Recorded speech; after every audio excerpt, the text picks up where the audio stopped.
Okay, so here we got the BYD Shark 6. Okay, and I've had like maybe 2 days to review this thing or basically just see it. So right now I just want to tell you guys about the tech side of things, right? So let's go inside.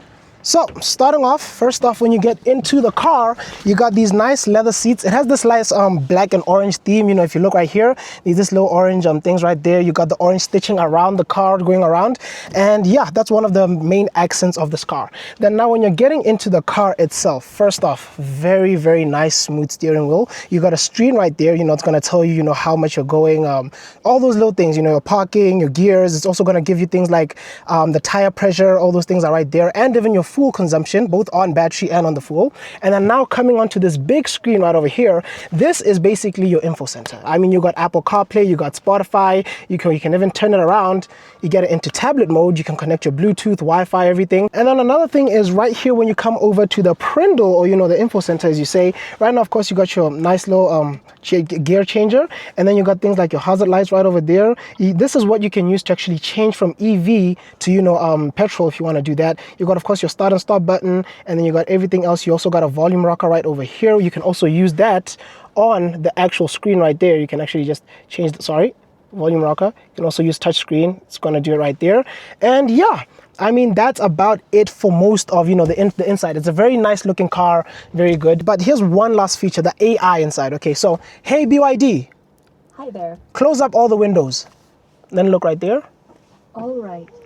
The window starts closing up. And I mean, dude, what more can you want, bro? The AI inside here is crazy, right? Now, if you look at the full length of the car, it's about 5 meters, very long car, right? It's not really, even when it comes to parking, might be a bit, you know, a stress to some people. But the nice thing is it actually has cameras all around. You got a camera right over here. You got a camera on the other side. You got a camera at the top over there, got a camera here, and you got a camera at the back. And that what that gives you is basically a 360 degree angle, which basically means whenever you're doing things like parking, it is going to give you a 3D model of your car on the info center, and it will help you do things like parking, you know, tell you how to do it. And it's very easy to just use. Like if you're I don't want to say beginner driver, but if you know you're not the best at handling cars, this is for you. Oh, and I almost forgot to show you guys the back seats. Right now, if you move in to the back, right, you actually got a lot of room, like leg room if you look there. I'm not really that tall, right? I'm probably like, I think 5'9", 5'10", somewhere there.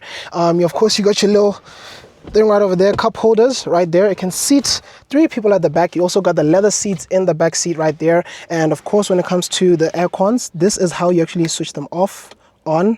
And you know, it's the same orange accents right over there. And yeah, you also got your speakers just by the door handles right over there.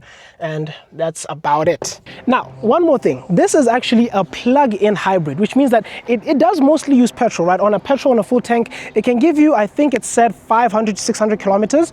But then what it also has a charging port right here, right?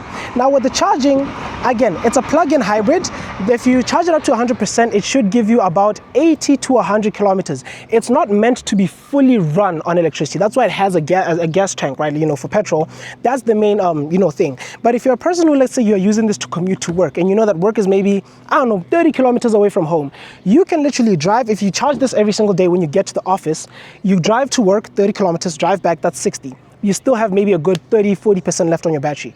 Next day you go there, you plug it in, and you basically never have to really rely on the petrol, right? But even though it does have 80 to 100 kilometers, what it does is once it reaches 25% on the battery, it will automatically switch to petrol, because what it's trying to do is it's going to use that last 25% in the battery to use it as like backup. So if you ever do run out of petrol, then at least you have a good 20 kilometers to go on, so you can actually, you know, maybe, I don't know, find a gas station that's near you and all that.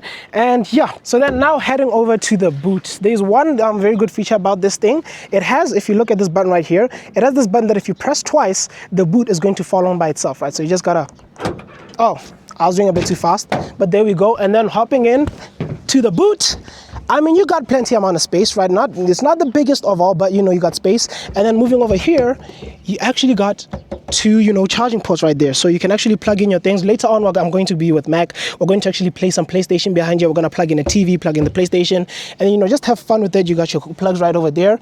And yeah, also on this side, you got this little light thing right here. If you switch on this light switch, you get this light that goes on right over here. And then on the other side, you got that light that goes on. Just simply switch it off and when you're done. And yeah, that is the BYD Shark 6.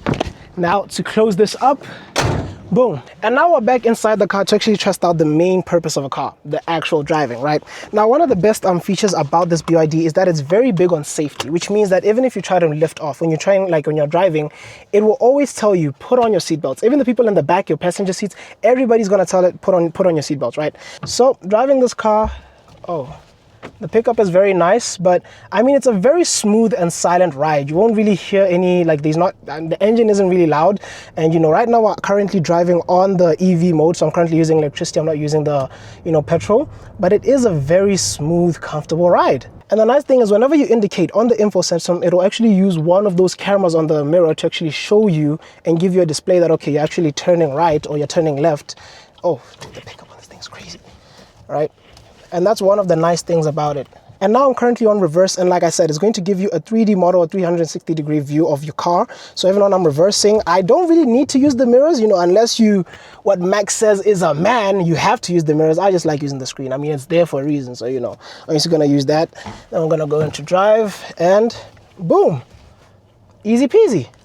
And unfortunately, that is it, guys, right? Sadly, we had to say goodbye to the BYD this morning. It left, and it was a very short stay. I only got to saw it for like a day or two. And of course, I missed a lot of things. Like I wish I would have talked about the NFCs, the wireless charging. There's so much more I wish I would have talked about when I still had it. But either way, I am grateful. I'm grateful to BYD South Africa. Grateful to my brother Mac for letting me actually review it. And if you made it to this part of this video to the end, thank you very much. Thank you for watching. I'm definitely, like I said, definitely gonna do more YouTube videos. All I can now give you is maybe some drone shots of me driving the car. So enjoy those drone shots. Until then, we'll meet again next time. Consider liking, subscribing. See you guys.